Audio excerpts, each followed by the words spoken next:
Hey Arcaders, RayGunn here from the Arcade Archives, and boy do I've got something for you today. It's a game that I grew up with that I have a lot of fond memories of, and it's been converted into a handheld device. Been out for a few years now, wanted one for a long time, so thank you to UberNerd for the Christmas present. We're going to do an unboxing of this beauty right here, and that is the the My Arcade Microplayer Mappy edition. Very excited. So I thought we would go over a little bit of history of this game because, of course, Mappy here in the States didn't get a lot of love. Even though a lot of us enjoyed the game and loved its gameplay, it was a huge thing in Japan. So let's go over a little bit of the history and then we'll jump into the unboxing. Here we go. Oh, Mappy. This game I have so many fond memories of. We got it in arcade at South Hills Mall in 1983. The first thing that stands out is the cabinet itself. This cabinet was unique to the United States. It had a 1.5 foot tall marquee on top, so it stood above everything else, and all the characters were all over the machine. Very colorful. Game, of course, a lot of fun, but when it's wrapped in that package, it's really cool. Now, over in Japan, they got all kinds of cool stuff, like this little wind-up toy. They got prizes and stuff they give out in the Namco arcades. There's several I might show here. But the next one is a calendar that Mappy was on. I believe you could get this online, or at least you could. I think it was 2014 when it came out. Next up is a diorama set, little plastic diorama set. I actually purchased that one on eBay of Mappy, and here it is. This thing is really cool. It's a little tiny thing, but it sits in my game room. It's very cool. Next up, we have these little rubber figurines, or almost like an eraser. They were given out in the Namco cybercades and cyber stations and things. Those are really cool. Next up, we have another diorama. The only difference is this one plays sound, and it's really neat. Can't get one of those now, but here's some keychains that were given out in the arcades as well. But the next one is the most infamous of all, and it's these two robots that would chase each other. These were demonstrated in Japan in the 80s. There's some video out there somewhere. I'll post it on the site if I can find it. They used to chase each other around. But if you couldn't get that, you could get this little thing, this little maze set. Mappy would walk around and he'd knock down the little signs with the cats on them, and it was really, really cool. Now we're going to talk about the home ports. Now Namcot, the Famicom arcade version, was really, really cool. Arcade perfect. Really enjoyed that one, but sadly never saw a release here in the United States. Came out in 1984. You could get pirated copies, of course, and now you can play it on emulation. And in fact, the little Mappy Handheld is based on this version, but it's a solid port. A lot of fun. What we did get here in the States, though, is Mappy Land, and this involved the story of Mappy, his future wife Mappiko, and his little son Mappy Jr. And you had to go through various levels collecting items for his wedding to Mappiko, and you can get a baseball for Mappy Jr. The gameplay was very similar to Mappy in the fact that it had trampolines, but there were also ladders you could climb, and you collected the items like the cheese up there. And there were traps that you could use to foil the bad guys. This one was very colorful but very complicated because it could be 4 screens wide. And it was a really, really cool little game, but very hard. And I remember renting this in the late 80s. Never got a copy of it. The next one is Mappy Kids. Now, this was not released in America. This was only released in Japan. And this was Mappiko and Mappy Jr. And Mappy Jr. is getting married, and he has to collect all these yen and these gems in order to pay for the wedding. And, of course, the cats come after him. There are several nods to some of Namco's classic games like Rolling Thunder. Here you see the bad guy's clothing on the clothesline. This is a lot of fun. Now there's Namco, and he's going to try to use your yen to play this game, but he also tries to steal your stuff by competing in contests. Again, really hard game. Never came out here. Now this is a big one. This was Namco Museum Series Volume 2. This did have a perfect arcade port of Mappy on it. You could adjust the dip switch settings for the amount of lives, the difficulty settings, and things like that.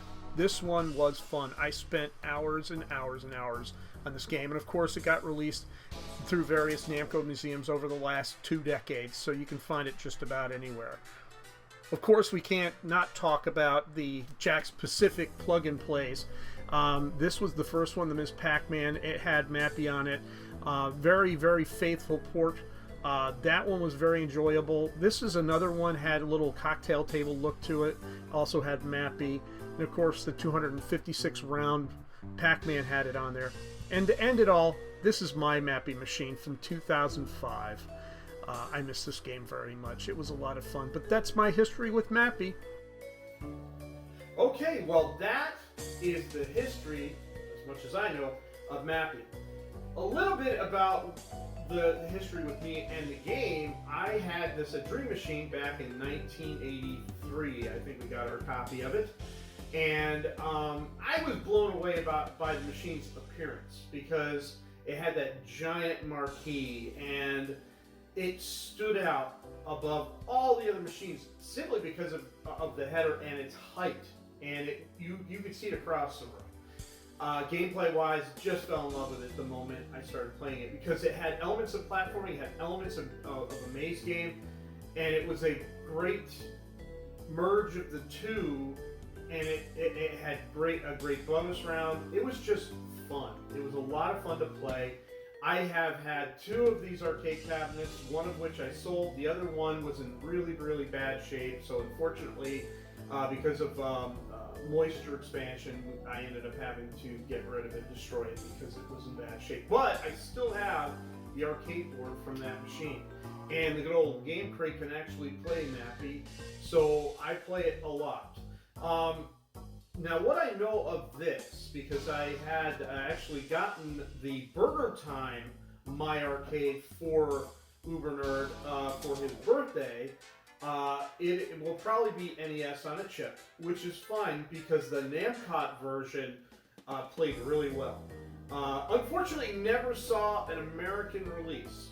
Only, I believe, in Europe and Asia did they have Mappy, which is very sad because so many of us love this game.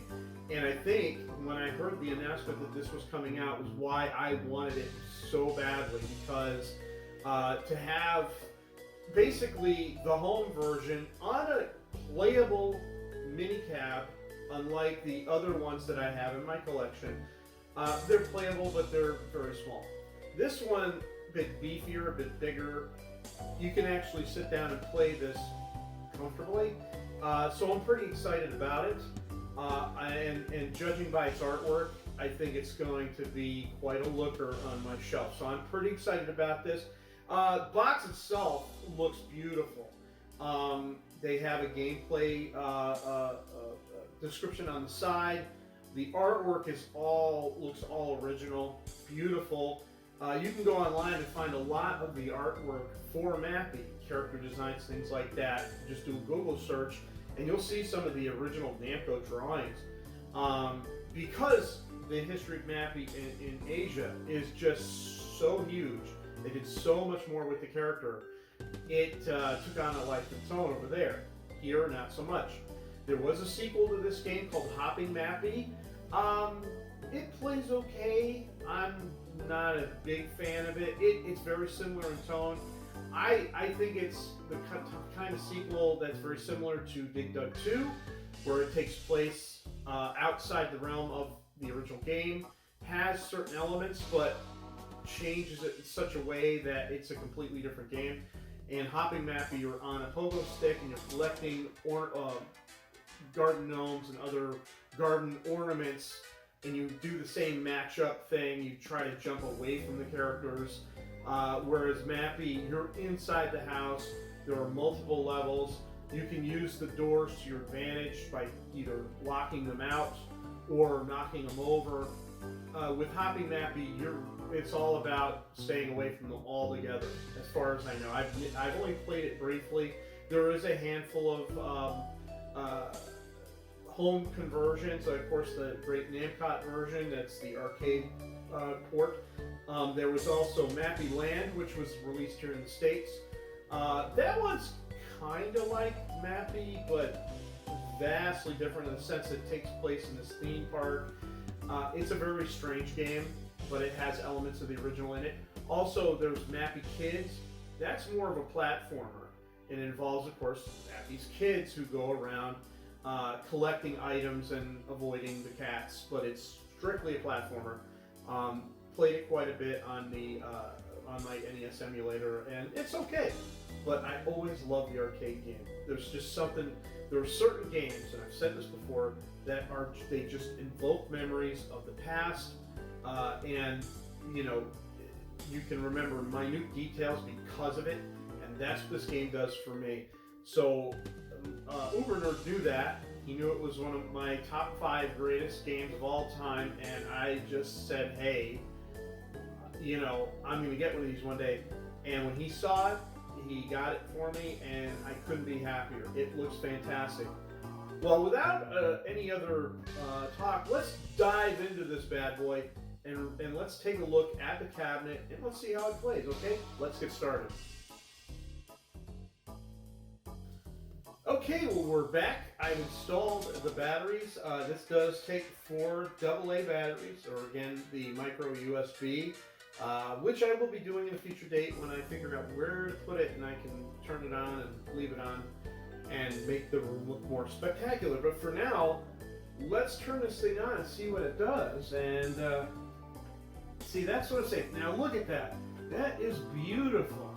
They did a really, really good job because you can see the coin door lights light up, which I think really adds to the beauty of this machine. Is it's not the coin door itself, but the coin door, where the slots are. On a typical arcade machine, those would be lit up. So that looks really good. The game itself on the screen looks really, really well done. The colors are vibrant. Not sure if this is the Namcot version or not. Very hard to tell. It might be something that was programmed specific for this, because some of the colors are different. But it does look the part spectacularly. It really does.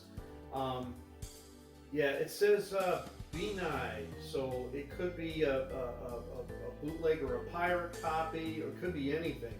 But it really does look the part. Let's see if I can come in real close and kind of show you what that looks like, just to give you a little taste. Isn't that amazing? I mean, as a kid, we would get these ColecoVision ones, which were great for the time, but you always wanted to see something like this. And here we are in 2019. Now, this thing, I believe, came out in 2017. It is just, to me, a beautiful piece of work.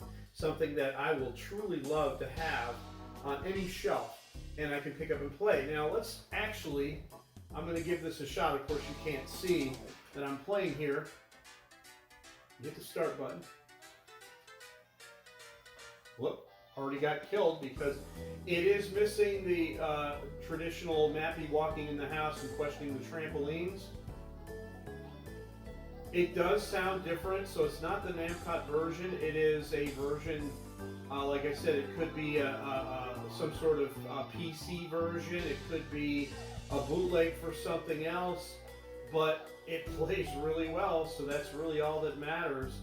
And again, this is more of a, hey, I'm going to put this on my shelf and show it off, because I have lots of ways to play Mappy.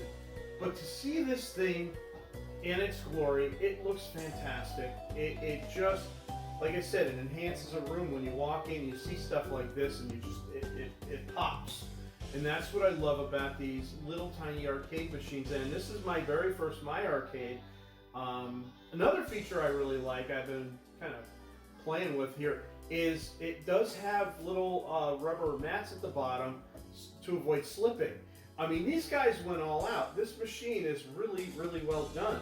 I have to give them kudos because it is by far the best arcade mini cab that I've seen. I'm curious to see if the volume turns up.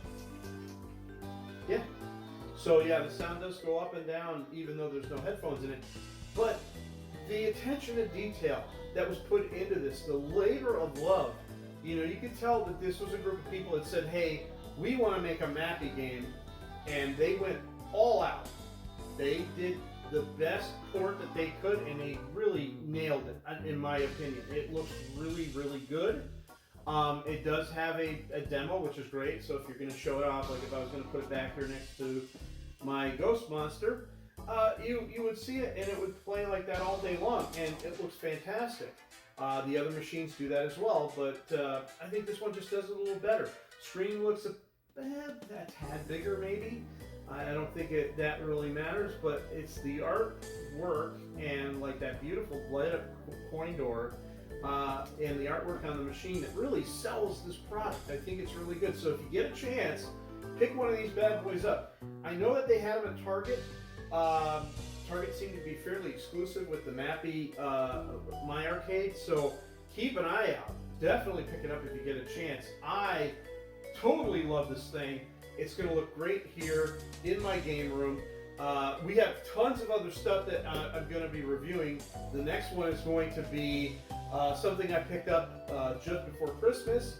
My wife got it for me actually as a gift, which is the Arcade 1-Up Teenage Mutant Ninja Turtles. Big fan of Teenage Mutant Ninja Turtles, so I can't wait to do that video. That's going to be a lot of fun. And we'll continue with our excellent posts and videos and everything else on the site. If you like what you see, please give it a like, subscribe to our channel. Really excited to get back into it, guys. So here it is, the Mappy My Arcade. Beautiful, beautiful machine. You guys have a great day. Keep playing like it's 1981. I'll see you on the flip-flop. Bye, everybody.